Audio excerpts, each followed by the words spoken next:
صلاة الله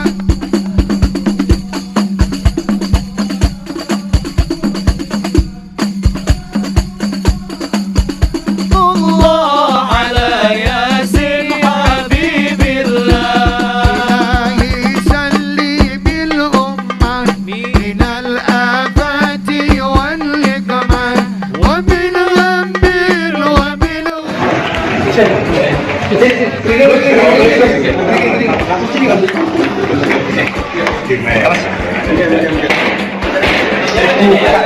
Nggak bisa ya? Juga nggak bisa ya?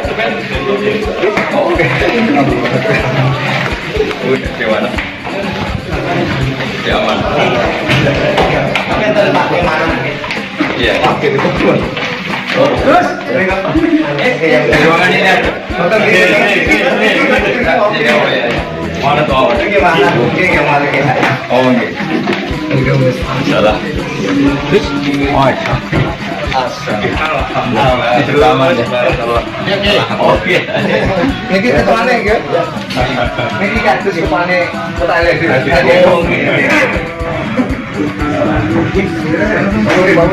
Oke, mana?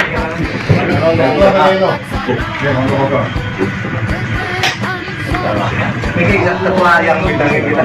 Oh, gitu. Jadi real.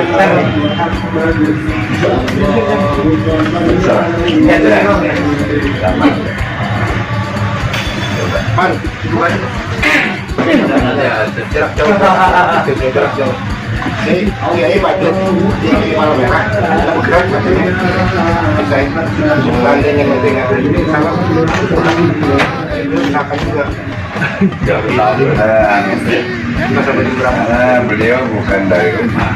Iya, dari Kediri ya.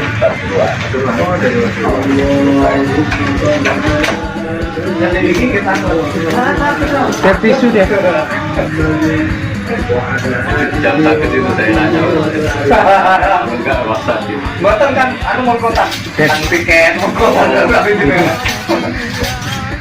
anu, tapi jam 6 gitu. Sama teh, mau kontak.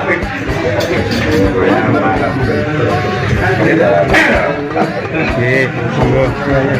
Bisa istirahat rene. Ayo sing boten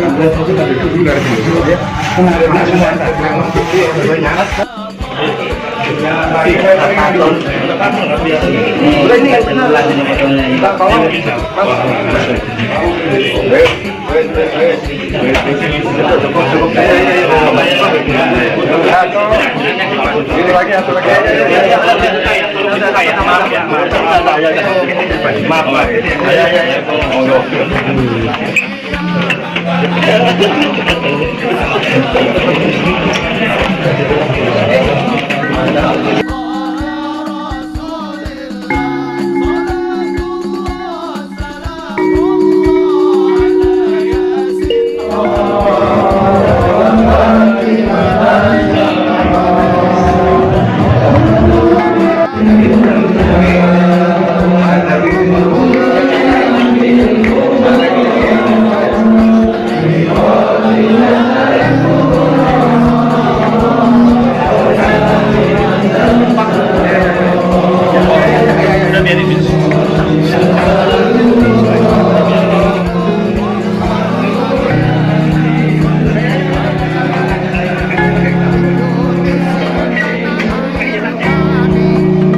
Silakan kelihatan nggih.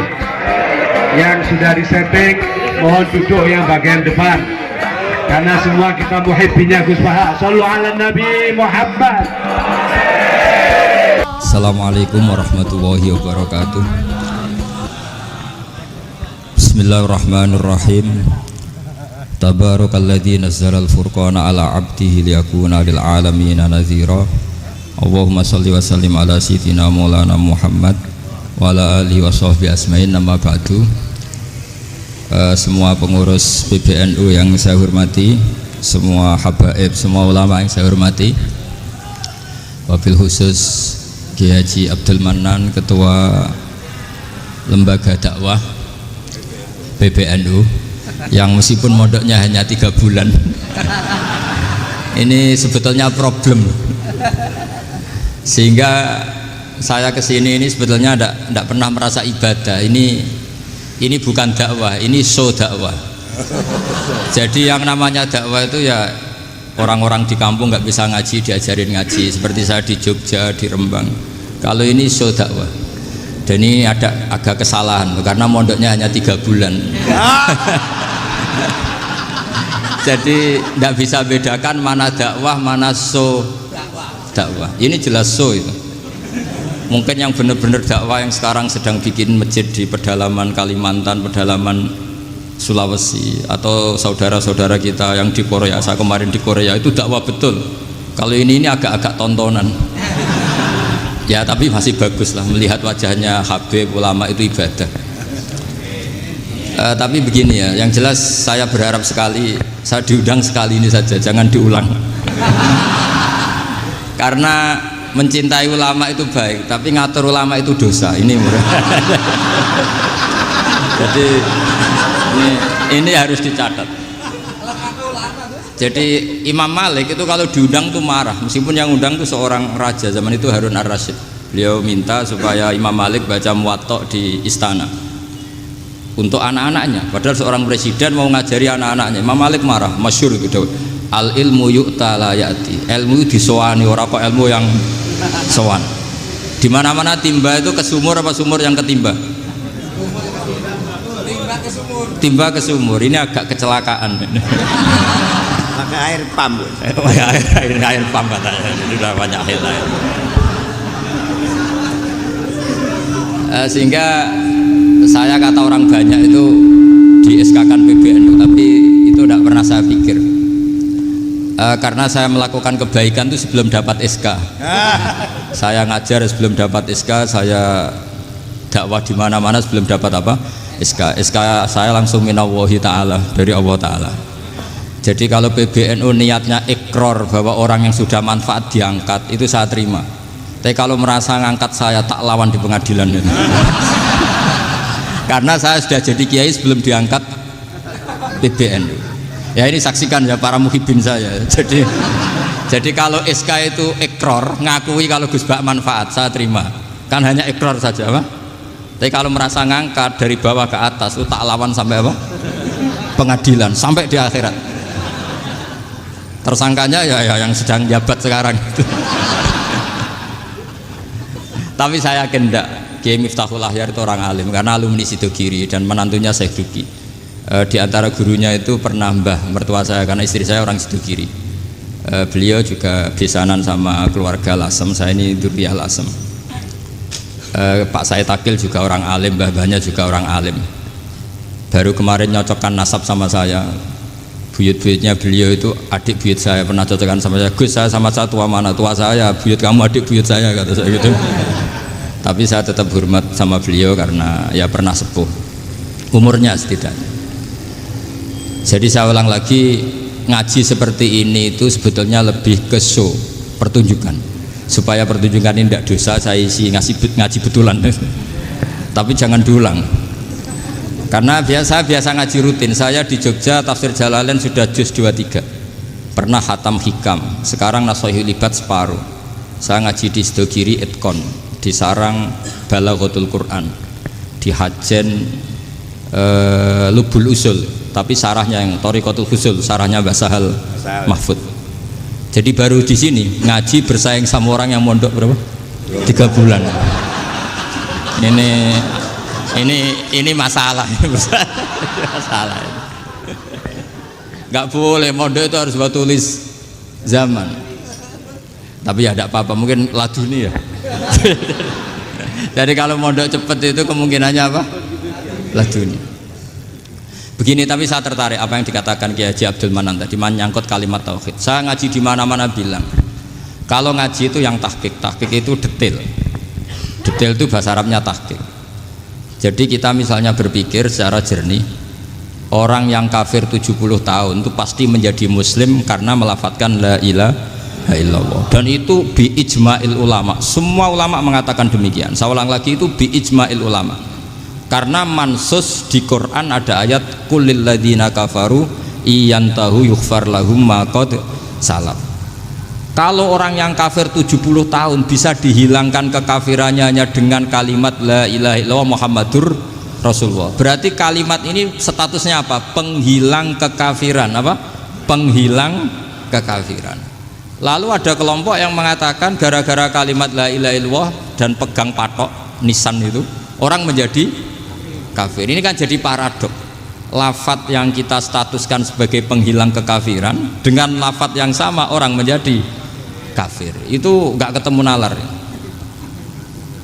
Mbok nalar paling apapun tetap nggak ketemu.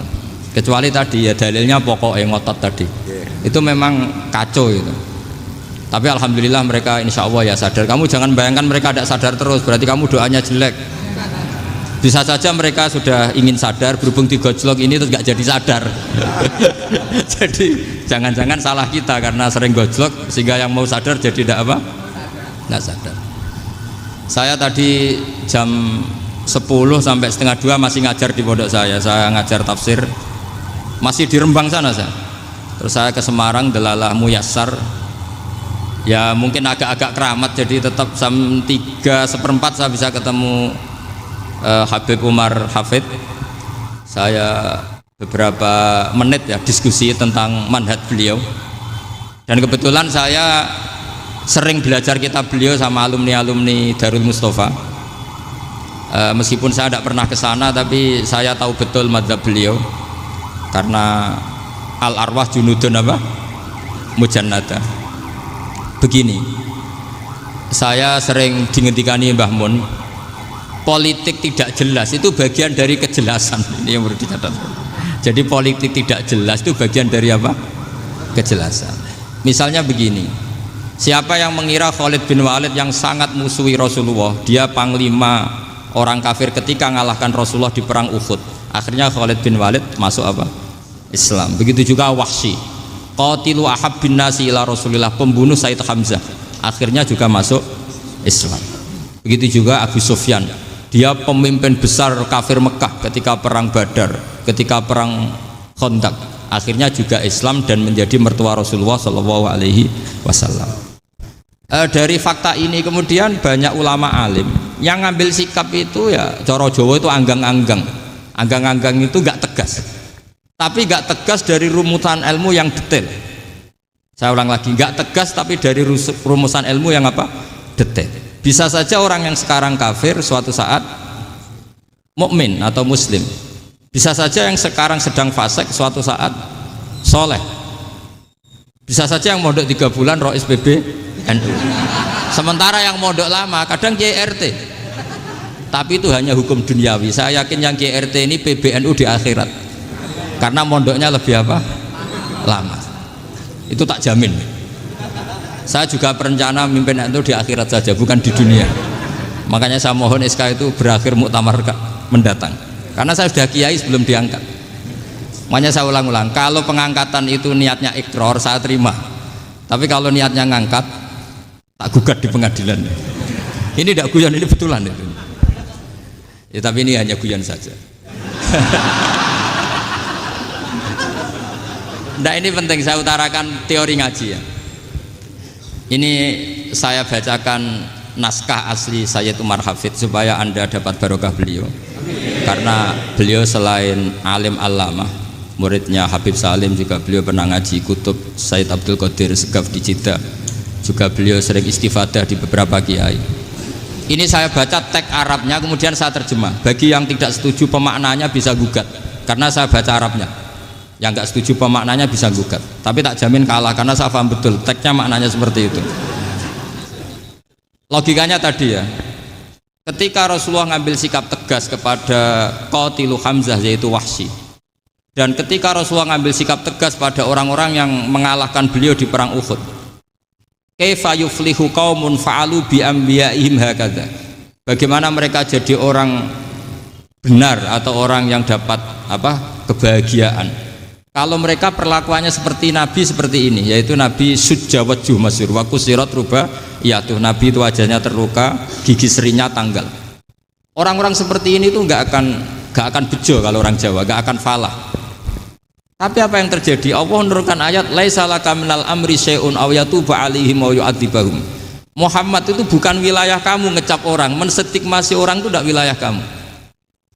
Saya bisa saja mengampuni mereka atau menyiksa saya itu atau menyiksa mereka itu wilayah saya, kata Allah. Saya bisa saja mengampuni mereka atau menyiksa mereka itu wilayah saya. Sehingga akhirnya apa? Rasulullah tidak ngambil sikap yang mungkin orang lain mengatakan itu tidak tegas, tapi itu kearifan.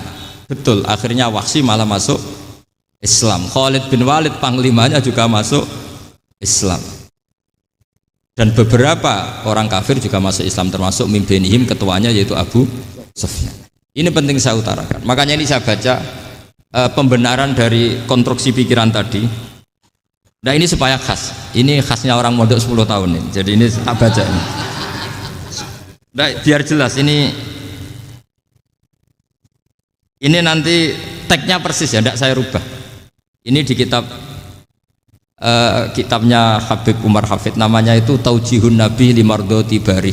Kalau diterjemah ya mengarahkan orang yang sadar. Nabi itu orang yang sadar ya, sampai ini termasuk orang yang sadar.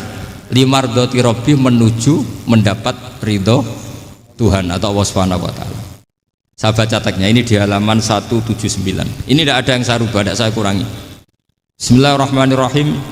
Fala buddha an nuwattina qulubana ala annana khodamatu ahli hadal qaun wa yattali Allah min qulubina annana na'taqidu imkaniyata ayyasfa'a fi ahadina yaumal qiyamati man huwal ana kafirun yuslimu faya'lu sya'nu indal haqqi fayakunu sababan li kholasika fil qiyamah yumkinu dzalik.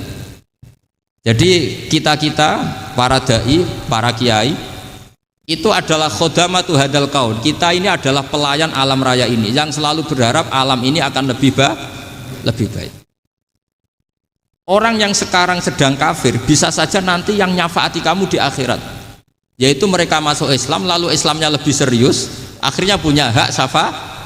Sementara kamu Islam mulai kecil tapi biasa-biasa saja seperti ini, mulai dulu ngaji terus sama Ki Abdul Manan, nggak pernah yang ngisi ngaji, itu artinya nggak ada perkembangan. Makanya saya nggak ingin ngaji lagi karena saya ingin perkembangan Anda nanti tukang mengisi, bukan yang diisi. Kalau saya nanti ngaji lagi di sini, artinya Anda kalau tetap mendengarkan itu tidak ada perkembangan. Pantas saja semulang Gus Bahak sampean sing ngaji. Sekali-kali ada perkembangan, saya ngaji sampean yang mulang, itu bagus ya. Meskipun itu perkembangan yang menyesatkan.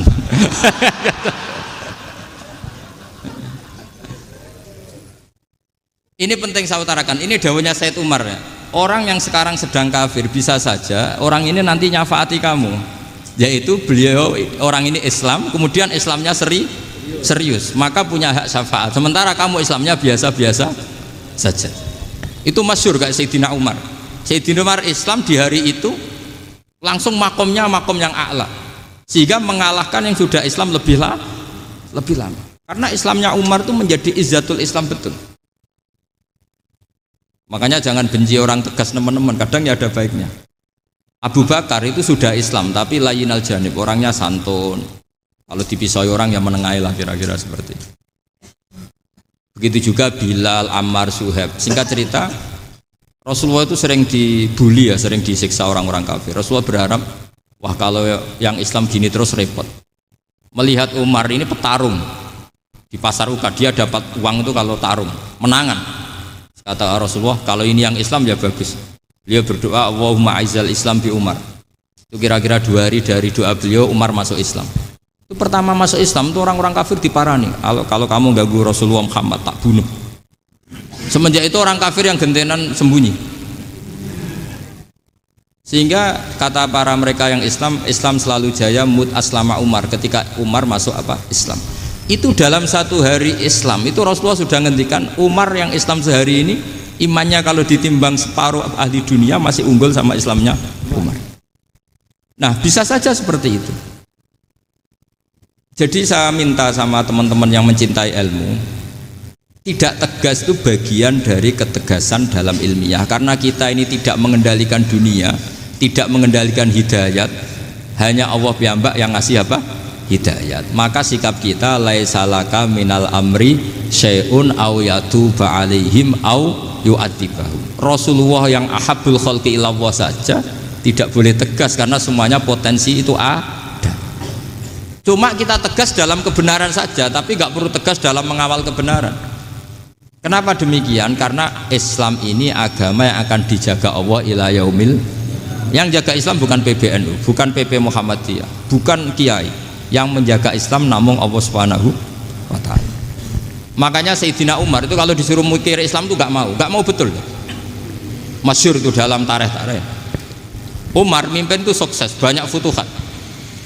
Singkat cerita akhirnya orang tuh kelangenan, wah kalau Umar meninggal kayak apa. Sehingga Abdullah bin Umar setiap jalan-jalan tuh dibully, kalau sekarang dibully. Ya Abdullah bin Umar, bapak kamu itu gimana? Sudah sepuh mau meninggal kok tidak suksesi. Kalau saja ada orang penggembala kemudian meninggalkan kambingnya di hutan, kamu anggap orang yang mudoyik enggak, menyanyiakan kambing itu enggak? Ya iya, kata Abdullah bin Umar. Apalagi amru hadil umat ini mau ditinggal gelanggang, nanti suatu saat Umar meninggal. Mbok yo suksesi supaya jelas. Logika itu diaturkan ke Umar radhiyallahu anhu, ke Sayyidina Umar. Pertama Umar agak tertarik dengan logika itu. Lama-lama beliau marah. Tidak jadi. Saya tetap tidak akan istikhlaf, tidak akan suksesi. Dan saya tidak akan mikir Islam, katanya. Islam akan diurus oleh Allah Subhanahu. Terus beliau ngendikan, Islam ini jalan ketika ditinggal Abu Bakar. Bahkan ketika ditinggal ahabbul khalqi illallah akramul khalqi indallah, yaitu Rasulullah Muhammad sallallahu alaihi wasallam. Coba Islam dulu dipimpin Syekh Abdul Qadir ketua wali, dipimpin Wali Songo, dipimpin orang top-top. Sekarang dipimpin mondok 3 bulan jalan. Karena Islam yang ngatur Allah Subhanahu wa taala. Jadi ini penting. Loh coba ustadz tuh banyak yang nggak bisa ngaji loh. Tapi ya laku ya nggak masalah. Loh saya kemarin di Korea seminggu. Itu TKI jadi khotib, ada yang jadi mufti, ada yang jadi suriah. Itu ada yang di sana jadi suriah, pulang ke kampung angon kambing lagi. Loh itu teman saya kenal. Iya suriah Korea tapi. Artinya gini, bahkan masjid semua yang di Korea itu didirikan oleh TKI dan TKW. Mereka digerakkan Allah untuk mikir agama, karena agama ini milik Allah. TKI saja mikir. Makanya ini penting, yo dakwah tapi tauhidnya sing kenceng, jangan dakwah kenceng tauhidnya kendor. Itu bahaya betul. Saya ulang lagi ya, ini dawuh Habib Umar. Jadi kata beliau, fala budda an wattina qulubana. Kita harus yakin seyakin-yakinnya bahwa semua kemungkinan itu mungkin. Makanya masyhur dalam tarikh ketika kafir Quraisy mau disiksa oleh para malaikat karena mereka sering menyakiti Nabi, kata Nabi gimana? Jangan. Saya berharap kalau bapaknya tidak mukmin, suatu saat anaknya mukmin. Masyhur dalam tarikh. Musuh Nabi besar siapa? Walid bin Mughirah. Punya anak Khalid bin Walid. Abu Lahab punya anak Darrah, itu mukminah yang baik. Abu Jahal punya anak Ikrimah, itu mukmin yang baik. Di Indonesia lebih hebat lagi. Bapaknya ra iso maca Quran, anaknya hafid. Bapaknya Utun Ratamat SD, anaknya jadi dekan. Di Indonesia banyak orang nggak siapa-siapa, anaknya jadi presiden, anaknya jadi menteri. Artinya jangan karena bapaknya kafir kamu nganggep anak turunnya pasti selalu kafir. Teori itu sudah salah zaman Rasulullah. Yaitu Walid akhirnya punya anak Khalid, Abu Lahab punya anak Darrah. Terus siapa? Abu Jahal punya anak siapa? Ini penting saya utarakan karena dakwah kalau terlalu semangat, nanti kalau menghilangkan tauhid bahaya.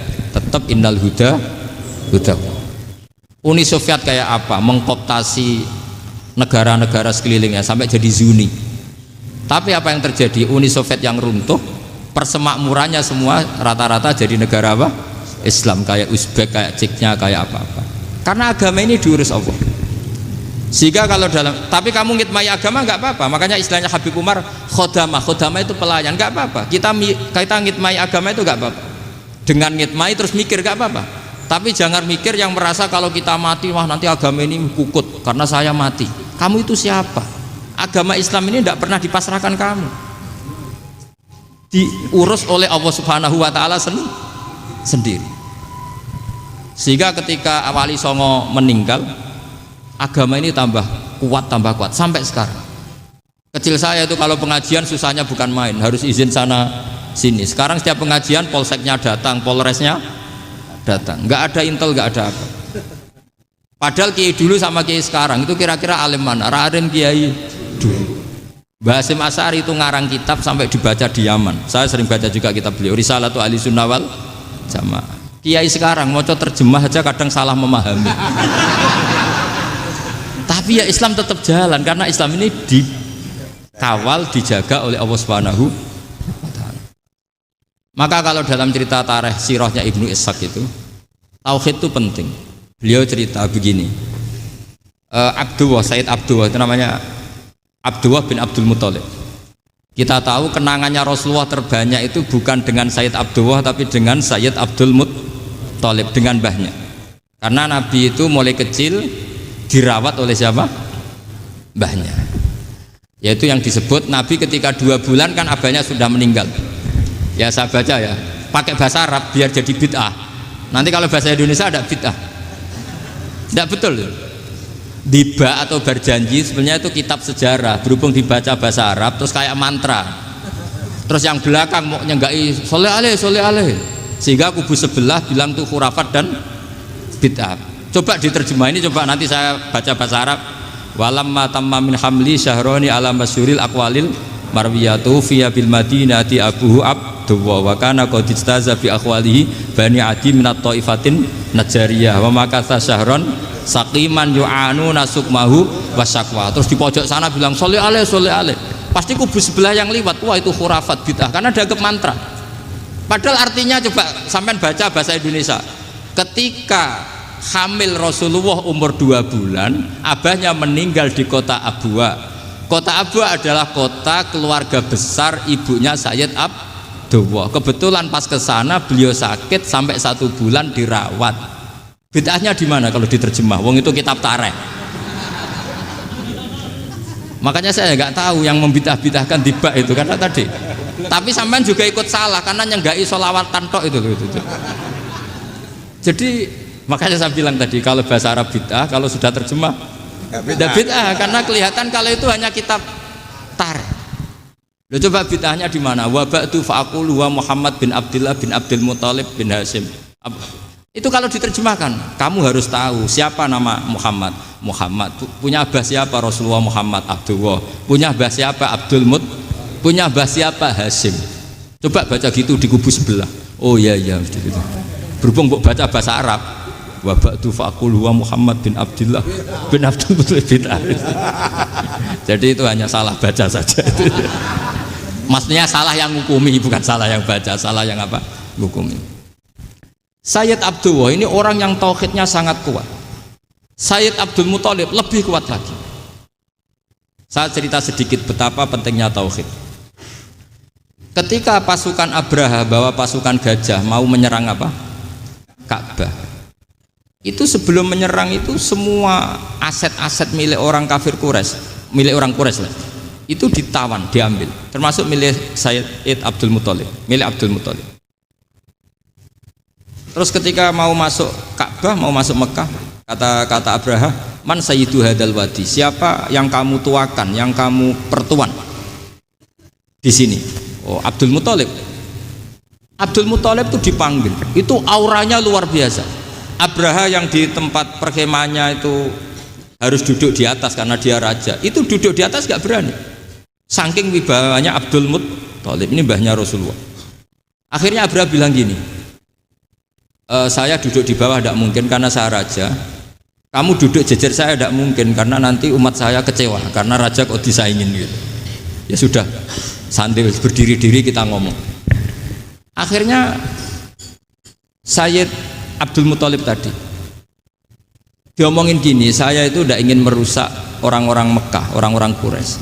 Saya hanya kecewa punya tempat ibadah dikencingi, diberakin sehingga saya mau merubuhkan Ka'bah, tapi dengan damai, nggak ada perang. Apa jawabnya Abdul Muthalib? Lucu. Nggak apa-apa, Ka'bah kamu robohkan silakan, nggak apa-apa. Yang penting unta saya yang kamu sita kembalikan. Harta saya yang 100 unta kamu sita kamu kembalikan. Itu Abraha kagetnya bukan main. Kaget karena kamu itu pemimpin apa? Tadi saya hormat kamu karena kamu tak anggap orang hebat. Hadhil Ka'bah dinu abaika, ini Ka'bah itu agama kamu. Pas saya hancurkan kok kamu tenang-tenang saja. Padahal pas mau saya hancurkan kamu tenang-tenang saja, malah tanya unta kamu itu gimana? Apa jawabnya Abdul Muthalib? inna lihadzal baiti rabban hamahu, sebab Ka'bah itu ada yang punya dan pasti akan melindungi Ka'bah. Tapi kalau unta itu milik saya, ini urusan saya, ini unta. Jadi inna lihadzal baiti rabban hamahu itu tidak milik saya, itu ada yang punya. Ya sudah, biar yang punya aja yang jaga, itu tidak urusan saya. Akhirnya unta dikembalikan, aman deh, untung double. Terus akhirnya dia ke Ka'bah, fa'akhudha bi halaqatil bab, karena dulu apa itu halaqatil bab, karena dulu itu yang dipakai apa itu pegangan itu bentuknya apa, bulat, makanya diistilahkan halaqah apa, bulat. Kalau sekarang halaqah ilmiah itu seminar, bulat. Halaqah itu buruhi lain lagi. Iya. Pegang terus bilang gini, kata Abdul Muthalib, ya Allah, Ka'bah ini mau dihancurkan oleh Abraha, Ka'bah ini milik kamu. Saya mau ke gunung, mau melihat apa yang kau lakukan terhadap orang yang mau merusak Ka'bah. Terus Abdul Muthalib bilang ke umatnya, wa ya qaumi, ayo kita ke gunung melihat ma fa'ala rabbuna, apa yang akan dilakukan Tuhan kita terhadap orang yang mau menghancurkan Ka'bah. Jadi santai saja, santai. Terus Abdul Muthalib naik gunung sama orang-orang Quraisy. Abraha datang mau merusak Ka'bah, terus terjadi alam taro kaifa fa'ala rabbuka bi ashabil fil. Itu melihat, dan betul Ka'bah dijaga Allah. Islam juga gitu. Ketika Islam dikooptasi Uni Soviet, semua ulama, semua wali perasaannya hanya nunggu kehancuran Uni Soviet, karena pasti agama ini dijaga Allah. Saya setiap sholat, setiap munajat, ketika baca Rabbana lakal hamdu bil samawati wa mil'ul ardi, dulu saya iskal itu janggal. Ya Allah, engkau zat yang layak dipuji, yang pujian itu memenuhi langit dan bumi. Pikiran saya kalau bumi ateis itu mujinya kayak apa. Tapi Masya Allah, ketika saya datang di Korea, bumi ateis, ternyata di sana banyak masjid, banyak tasbih, bahkan ada sakduna di sana. Karena Allah sudah ngendikan lakal hamdu mil'us samawati wa mil'ul ardi. Dan sekarang nyata, semua bumi ateis, bumi apa saja, ada tasbihnya, ada tahmidnya. Makanya sadaqallahul adzim ketika ngendikan sanurihim ayatina fil afaq walladzi arsala rasulahu bil huda dinil haqqi liyuzhirahu 'alad dini kulli. Makanya saya mohon sekali bahwa agama ini harus kamu khidmah, tapi enggak boleh kamu pikir. Atau dibaliklah, khidmah maka memikir. Tapi tidak usah GR bahwa agama ini diserahkan sampean. Saya juga gak ridho. Agama kok diurus orang-orang kayak gini, kayak apa nasibnya? Jadi ini penting, karena rata-rata kiai alim itu tidak jelas. Terus oleh orang-orang yang nggak pernah ngaji itu, wah ini nggak jelas, nggak tegas. Islam itu harus tegas. Maksudnya tegas itu kayak apa? Tegas itu di wilayah kita. Kalau istri kamu mau diperkosa orang itu boleh tegas, itu wilayah kamu. Tapi kalau hidayat itu wilayahnya Allah Subhanahu wa Ta'ala, kita tidak pernah tahu. Bahkan yang sudah Islam saja, nyuwun sewu, itu nggak ada jaminan mati husnul. Kita tahu dalam sejarah Sa'labah itu dapat gelar hamamatul masjid, merpatinya masjid. Tapi kita tahu akhirnya Sa'labah itu apa? Su'ul khotimah. Sampai dalam Islam selalu diajarkan ya muqallibal qulub tsabbit qalbi ala din. Jadi kalau kita sendiri saja masih ingin selalu husnul khotimah, agak ada ruang untuk mudah menvonis orang lain. Makanya saya salut sekali ketika Habib Umar menulis kita semua ini mengkhidmati hadal kaun, dan selalu berharap bisa saja suatu saat orang yang sedang kafir bisa saja suatu saat muslim. Nah soal kalau yang sama yang harbi menyerang kita ya tarung. Kalau artinya kalau yang merangi kita ya kita wajib perang, kalau enggak ya habis kita.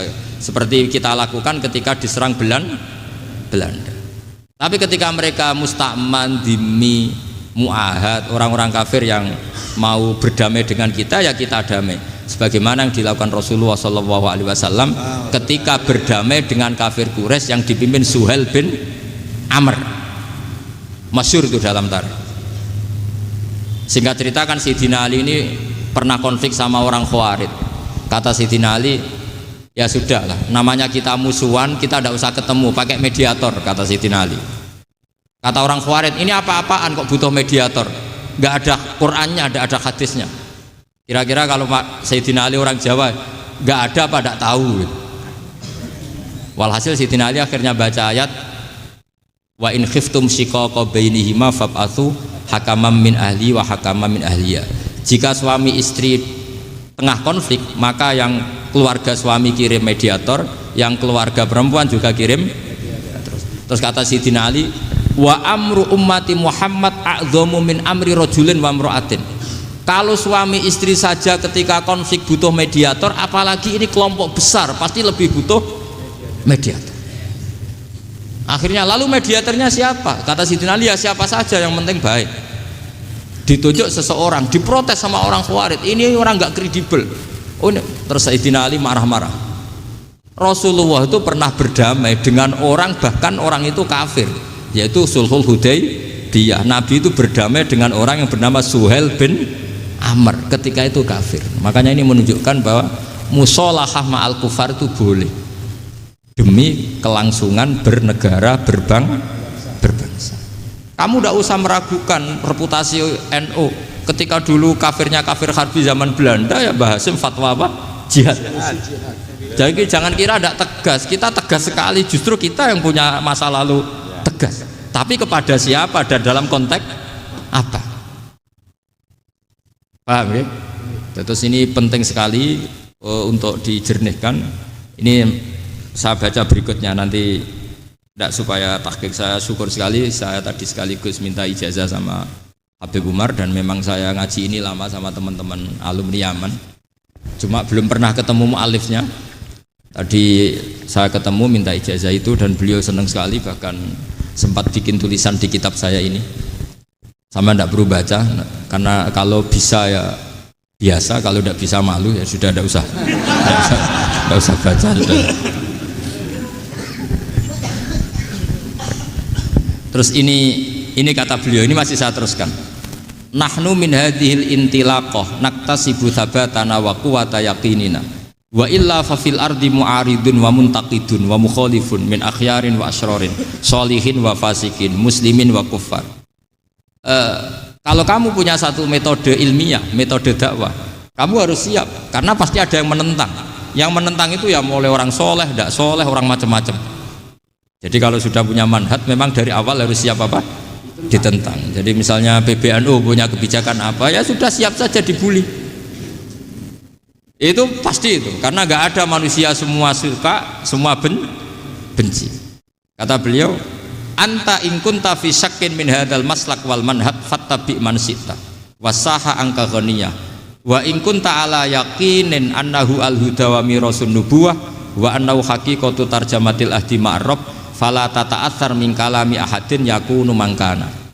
Jadi intinya kita mengawal Islam secara rahmatanil alamin itu justru kita berharap menjadi simpatik dan menjadikan mereka menjadi nopo Islam. Jangan ketika simpatik dianggap gak tegas. Saya masih ingat betul dawuh Mbah Mun, hak sekseni, kata beliau. Saya masih ingat kalimatnya, sekseni akurat tegas itu berdasar ayat laisalaka minal amri syai'un aw yatuba alaihim aw yu'adzibahum, karena potensi sosial itu bisa rubah. Orang yang sekarang kawan kamu bisa saja suatu saat jadi musuh, yang sekarang musuh kamu bisa saja suatu saat jadi kawan. Terus kamu ngambil sikap tegas dalam sesuatu yang nggak stabil seperti ini, lalu tegas itu kan nggak pada tempatnya. Makanya yang seperti ini kata Allah pakai asa itu menawa-menawa. Asa wahu ayyaj'ala bainakum wa bainal ladzina adaitum minhum mawaddah. Bisa saja orang yang sekarang musuhan dengan kamu suatu saat dijadikan mawaddah. Kamu udah mawaddah itu saling mengasihi. Kamu udah usah tanya, wallahu qadir, kata Allah, karena Allah mampu. Jadi dalam hukum-hukum sosial Allah seringnya bilang apa? Asa. Misalnya wasa antakrahu syai'a wa huwa khairul lakum, wasa antuhibbu syai'a wa huwa syarrul lakum. Karena masalah sosial ini semuanya asa, yang pernah tahu siapa. Bisa saja sekarang saya Rois Surya, nanti SK-nya nggak turun lagi, tapi saya tidak apa-apa. Bisa saja nanti santri 10 tahun dipimpin 3 bulan, nggak apa-apa. Bolak-balik nggak apa-apa, saya tidak akan kecewa. Karena masya Allahu kana wa malam yasa lam yakun. Assalamualaikum warahmatullahi wabarakatuh.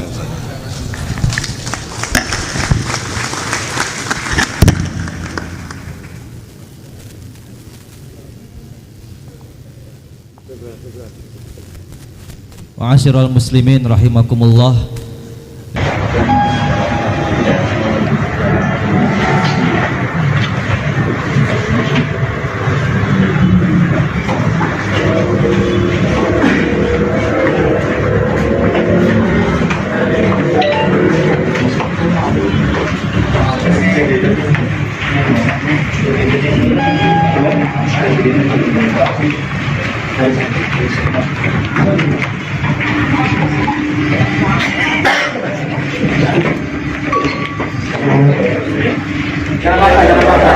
Kalau sudah dapat pengalaman langsung mundur ya.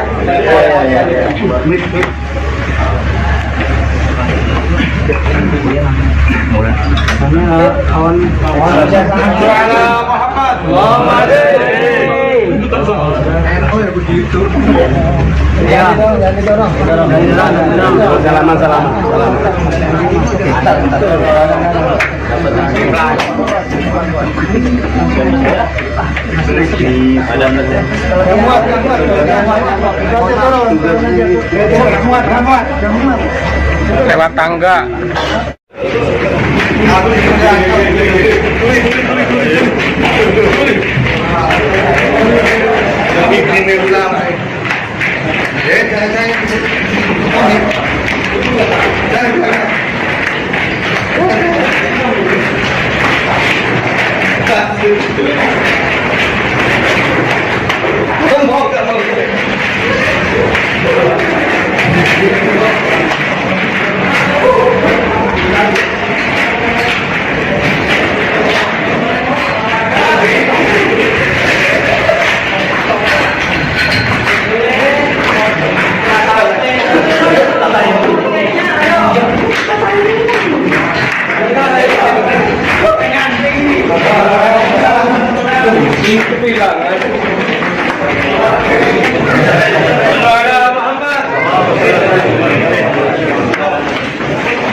Yang mau salaman sabar. Sabar kalau salaman. Tapi sabar. Sabar. Jalan dulu. Jalan dulu.